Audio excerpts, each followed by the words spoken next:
Well, hello. This is Al Williamson. I'm with leadinglandlord.com, and I wanted to share my journey so far, my journey of ascending a two-bedroom, one-bath apartment unit that I've been working on. So here's the summary of how you can possibly ascend your rental as well. Let's talk about that.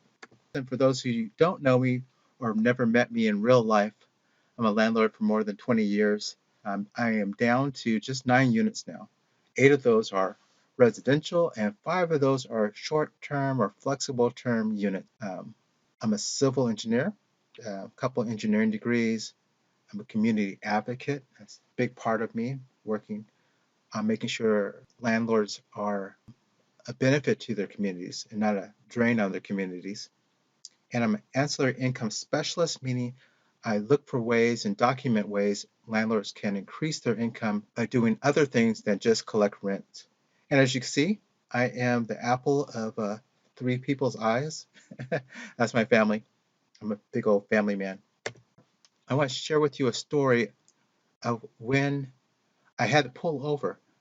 I was driving to work. I had to pull over because I was thinking about how I had achieved this goal, and all these ideas were just coming to me. It was just left and right, 100 miles per hour. I just needed some time to write it all down. So I pulled I pulled over and I had to dig through my glove compartment trying to find something to write with, and ended up with a napkin and a crayon, and that was just enough. So I didn't want to lose it. I didn't want to lose the ideas. So I had just achieved the goal of generating enough ancillary income, the side income, to pay my mortgage for my 8 unit building. I ended up with over $1,800 of ancillary income. And I was sorting it out. I was trying to figure out what the things I was doing that was giving the biggest amount of return. What was the 20% giving me the 80% return? So I jotted down a bunch of thoughts and I ended up drawing these two boxes. And because I realized there was really two mechanisms at play. And in those boxes, I wrote, big cliffhanger, I'm not going to tell you just yet. Let me first tell you the backstory of how I got to this place, how I achieved these goals. It was in 2008. Everything was falling apart, and I was decided something had to change. I was laid off from my nonprofit job I was working at the time, doing some inner city redevelopment work, and my tenants were getting laid off as well. In fact, all of Sacramento, California, where we are, where I am, was just in a free fall. People were losing their jobs or being underemployed left and right. So it wasn't as if I could kick out my tenants and replace them. The whole city was in peril. It's having a hard time. And but that was really the straw that broke the camel's back, because my wife, she had asked me just a little while ago before that, why couldn't we take longer vacations? We had all this rental property, she said. And I had to confess that I was using some of my engineering income to subsidize our rentals because the maintenance and different things were going on. They weren't completely self-sustained and generating money for us. And that was a tough conversation to have. I was a great landlord. We were doing everything right. We were following all the rules, but we still weren't enjoying this huge cash flow that we had signed up for. So I knew I had to make a change, I had to figure this out, how to do things differently. We had a bunch of rentals, and that's the dirty secret. You can have a bunch of rentals, but if they're bringing in the same amount that you're spending, then you don't feel rich at all. You feel like you're just staying afloat and essentially kind of counting down until you pay off your mortgage before you could feel rich. So there had to be a different way. So I created all these and collected all these ancillary income ideas and ended up writing this book, 40 Ways. I just document everything, categorize them, and there it is for a reference. But I don't want to talk about that today. I want to talk about those two boxes. Let's get to that. In those boxes, I wrote market switching and turbocharging, which more related to the ancillary income. But by switching markets gave me more opportunities to add on these ancillary income ideas.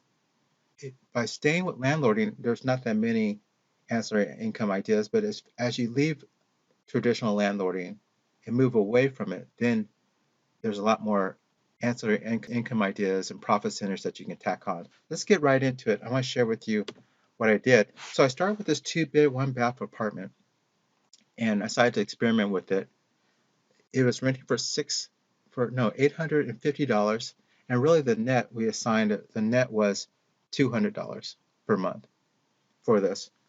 And as I was doing my research, I remember coming across Nick Scadoti's example and ideas of housing by the slice. He tells the story of being in at a fair and standing in line for pizza and seeing that this pizza would sell the whole pizza he could buy for $16, but they were selling by the slice for $4.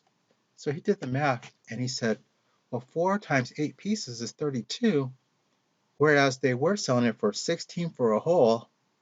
Man, I like this concept of just selling people a slice that they can afford and that they're willing to put out. So he applied that principle to his rental housing and started renting rooms to people who had small incomes, people that were on government assistance or in some social program, and who had a caseworker. So he would find, say, veterans, for example, that maybe have a caseworker with them, and he put them in rent rooms to them so that they could afford to live comfortably, and the caseworker could easily monitor them. So he did that, and he was able to triple his income. Well, I did it for this apartment. I started renting rooms out to medical students, again, staying with the same peer group, and was able to do 2.3 times my net by renting each room to a medical student, charging them $630 per room per month. So that was good. I was meeting people from all over the world. It was very enjoyable. I was helping people that were having a hard time, but these medical students were price sensitive because they were all on loans and things like that. So that was pretty much the maximum I was going to be able to do. So I decided to switch markets again. I had always wanted to experiment with Airbnb. I was a big user myself.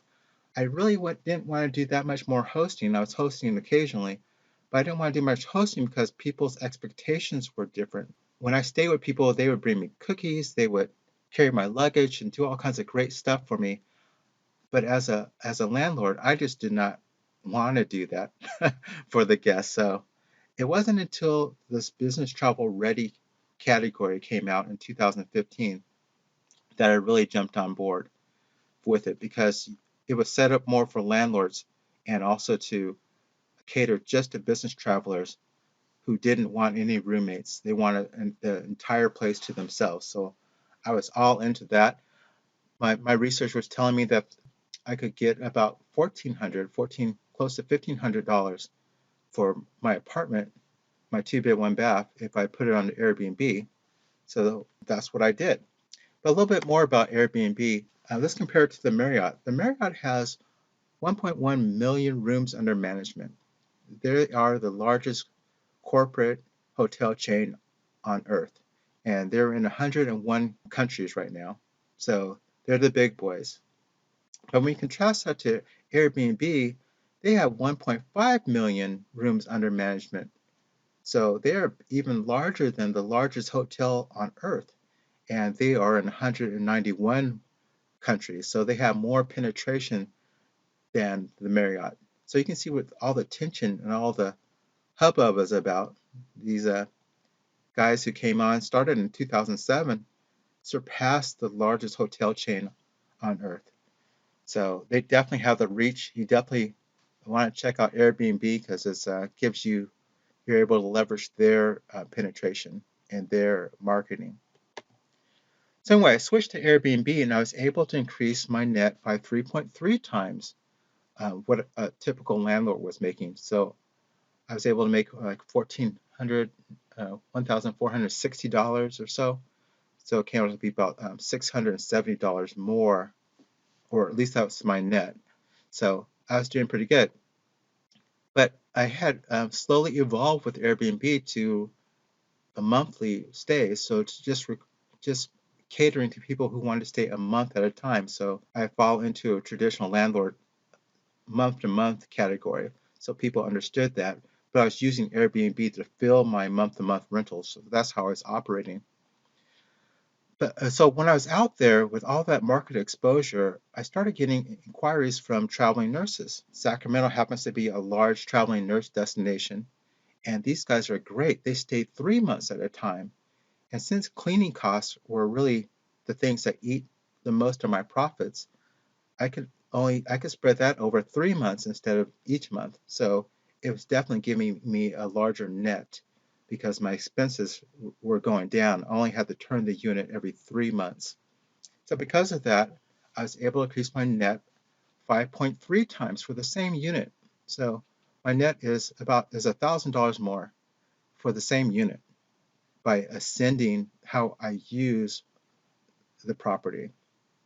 By getting away from being a traditional landlord, I can make a sizable increase in my net income. So that's what I want to point out to all of you.